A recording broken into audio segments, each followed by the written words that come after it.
Went out the window because it's on the microphone. So, So so all we actually, know what is what B thinks, which is probably better. so actually what I'm saying is this: sometimes in some very specific businesses, a promissory note worth more than a check. Oh no, no, promissory note is a big deal, right? You know, Promissory and note is the full contract. yeah, that's what I'm telling you. It's another payment method that a business could use, especially the Yeah, big businesses. You yeah, no, know, no, it's standard. Yeah, that's a loan. That's a document. Very different than a check, which should not be legally predated well, in America. I don't Europe. You can do anything you want, I guess. sometimes the it's so hard to differentiate between the two, right? But again, depending on the size of the business, depending on the relationship that you have with the bank, and depending your business size, you can use all those payment methods, you know, which are always legal, at least in the jurisdiction you live into, you know, Yeah. and yeah, like that's it. Anyway, No, no, that's it. So, that's a whole nother discussion. Actually, I don't know much about that. Promissory notes, contracts, net agreements, right? Those mhm. are all very different than whatever, right? I mean, shit. Like, can cashier's check? That's cash. You have to prepay it. Mhm. Um, in the end, as far as that shit goes, it's over my head, right? Look, it doesn't even matter. What I'm saying is this. Um, in life, same as in business, it's always supposed to be a balance between what you're trading and what you're getting out of it, right? And there's a reason why we even started having this conversation, right? Because if you remember, it always started about what's most important for a business, people or processes or whatever you can automate, you know. I'm And gonna say me. I won't personally draw a final conclusion of this, but there's enough wise people, or there has been enough wise people in this world who always said that people are the most valuable assets to a business, you know. And the most noticeable example that I could think of is this guy called Satoru Iwata, which many years back, he's been asked as a manager to cut off people to reduce costs in company. He was, by the way, he was the CEO of Nintendo, right? Okay. And he's been asked by the stakeholder to reduce the costs and increase the profits of Nintendo, right? And he bluntly refused. He was taking a 50% cut on his paycheck on himself just to keep the employees going. And his argument was, okay, look, I'm going to fire some employees, right? Then the rest of the employees that are left to work in the business, they will Yep. always feel threatened and unsecure and shit like that, right? Yeah. How can I believe, as a CEO that these guys who are constantly going to be feel threatened and unsecure and put to the corner will produce the same quality of work and games as they did before. Okay, so you're actually missing the point.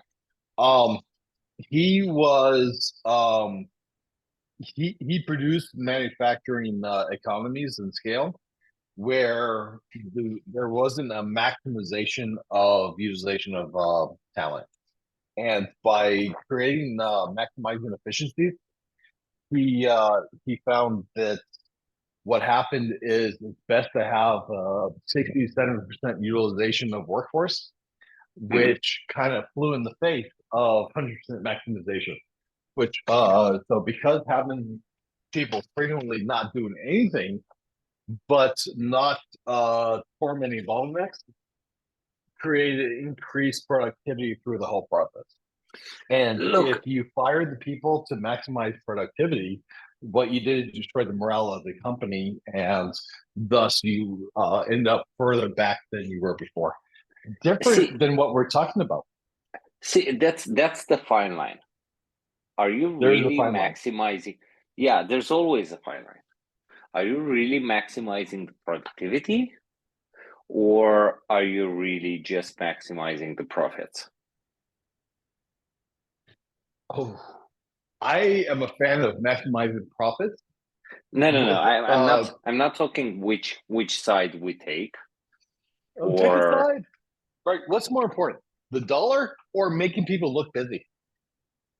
Because that's the question he had to answer. Do I have to make my people look busy? Which he said, you, I won't. Mm-hmm. Mm-hmm. Because the value of the business is not to keep people busy, but to make money for the business. Well, let me put it. You've read the book, The Goal, right? Let me put it in a different light here. Right?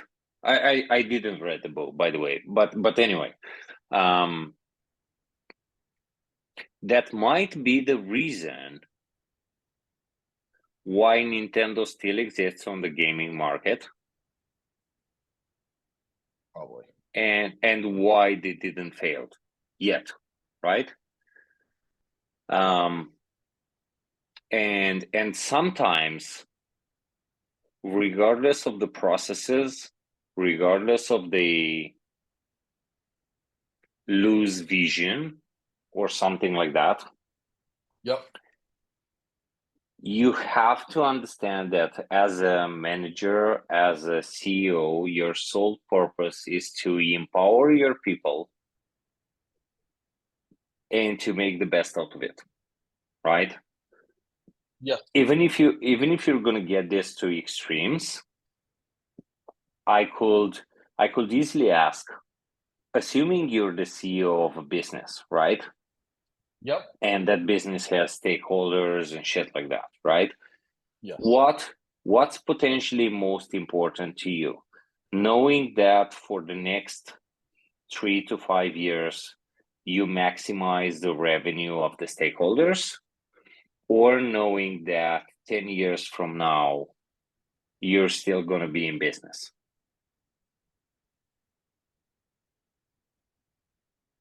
And that's a tough question, right? It is a tough question because they have to be together. And that's you're right. That's the type you're right. of question. If it's corporate greed, like the momentary greed over the growth, the longevity, right? Because that's easy to do. Which, as you say, is probably common. Look, I mean, there's no right or wrong, right? That's why there is, right? If Warren Buffett makes a profit by buying a company and selling all its assets, right? And then saying I did a lot of money and then sells the remaining value of the gutted company and made a lot of money. Yeah. That's one way of doing it. Look, we're both too small probably to even compare or even think what will Warren Buffett do, right? No, I read the biography. These are but when it comes to the wellness of your business, right? Yep. If you're smart enough, you will always prioritize people over profits. And the reason for that is you might be doing more profits now, but the problem, especially when you're in the service business, is that expectations change, markets change, the demand changes, and so on, right? If 5 years from now you still have people by your side to help you achieve those goals, right? You're still good and safe. If I totally disagree with you. Okay. if 5 years So from now, I'm at McDonald's, everybody right? in I your go company, in, I buy my hamburger, I talk to the guy at the door. He on my order 3 times, right? okay, Do I prioritize him over having a machine that shows me the pictures? I can make my order in 20 seconds. I can pay there and move on. Or do I deal with the idiot that can't talk any of the languages and probably scratch his ass while I'm watching talking to him? well, let me ask you something, There's people. because you brought a very interesting point, right? And that will backfire on you big time. It should, because I was being an asshole. What business do you believe McDonald's is in? Real estate. There you go. So all the electronics they can do, all the people don't matter. It's real estate, property. They don't give a about the people. They don't care about the hamburger. They don't even care about the French fry. They care about the real estate and let them to Russia. That's what I'm saying. We're comparing apples with cherries here. Okay, fine. Because it's I still think I'm right. It's their business model. It's not what the that's a big cup. Huge.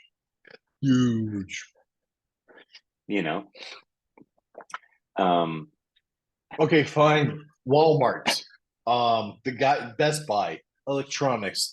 Tell me a company that doesn't. Okay, tell me what company relies on people. How than yours be?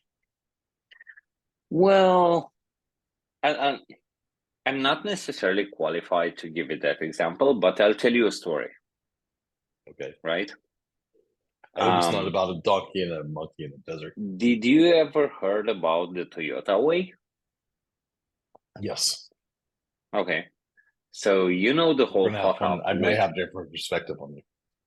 With the lean approach of Toyota in general, as a company, as a mindset, right? Yep. And how they screwed this up when Toyota tried to get into Americas and stuff like that, And believe it or not, I'm going to blame it on the unions. And believe it or not, this is still actual, right? If I look at companies, corporations, big corporations, right? Yep. They will give up anything just to be able to show up and say, we're agile, we're lean, we're whatever, Yep. We follow fast development processes and shit like that. If you really look at those products, they have nothing agile and nothing lean in those products. Absolutely nothing. Do you remember what the problem they found with Toyota was? Nothing really happens, right? And then it's always that debate. What does matter most? Being agile or the actual agility? Because there's a difference. So and the philosophy for go for it. I'm going to run with this. So the philosophy that they had to implement was Hmm. first developing flow, second developing feedback cycles, and third developing continuous learning Okay. and feedback. It's Okay. hard. It's hard. They didn't develop it well. They didn't do it well initially, and it took them a Okay. while.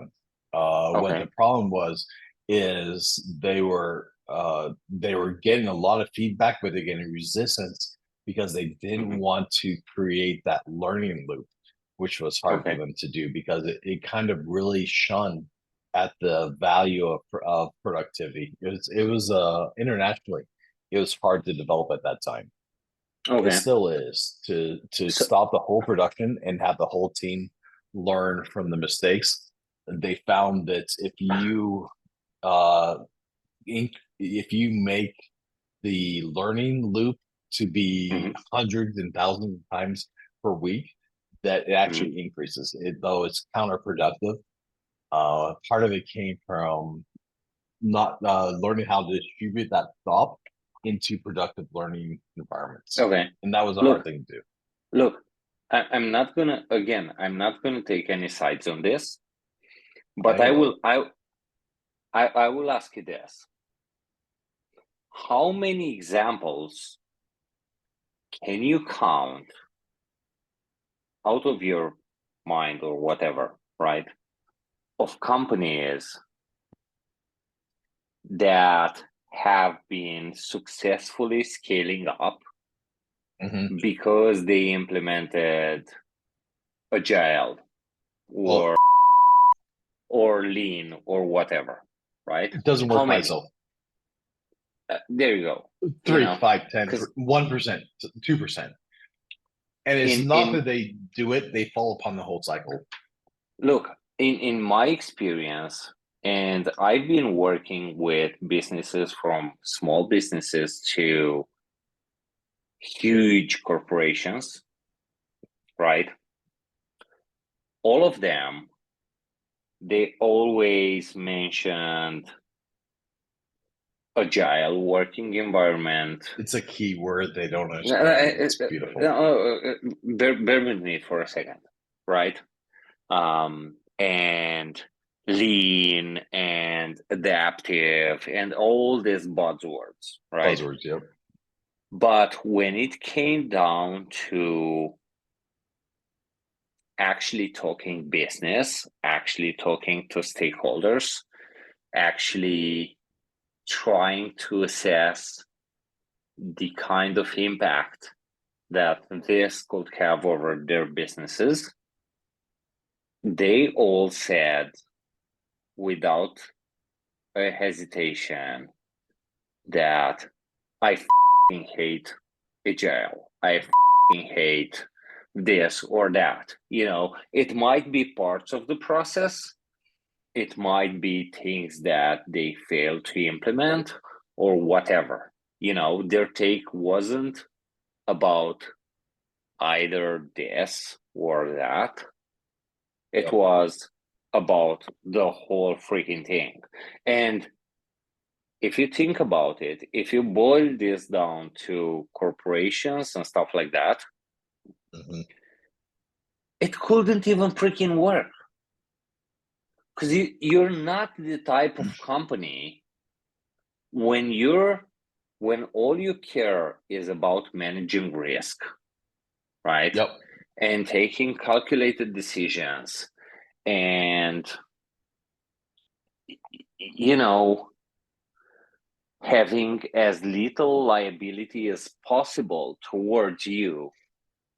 There's no way in this world that you will even manage to have an agile mindset. You cannot, You know the right? problem with Agile is it's a J curve.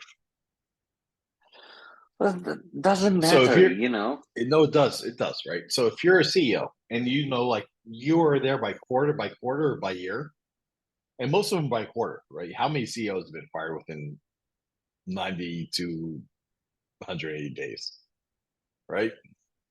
It when you implement Agile right, it's a J curve. It curves down, you lose productivity, and this could be a year, 2 or 3 years, right? Or it could be like 90 days. And then it starts going up. So you lose Okay. productivity while you learn to implement it. And on top of that, you may have to fire people because it doesn't match for everybody. And there's a lot of pain in the organization and the learning. So it's very hard to implement. Like everybody loves, I don't want to be agile. Like, oh, agile, my what is it? Right. But it's very hard to implement because you have to have a blameless environment. And it doesn't match well with a board that says, why the is this not producing this week? As you said, I need immediate results if you're bored and versus long-term health of the organization. Okay, but you see, we're now talking different things here because we started talking about the MVP and how do you Oh yeah, we went far.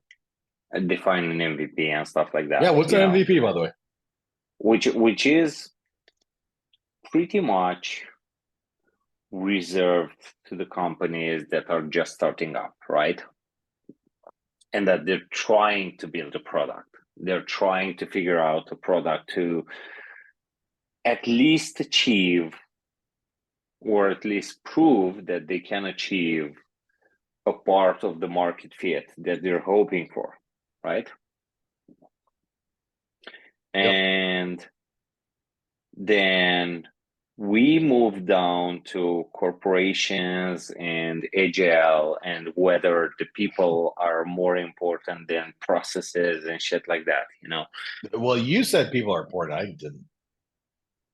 Well, Although I agree yeah, with you. that's how the whole discussion went pretty much, you know. So then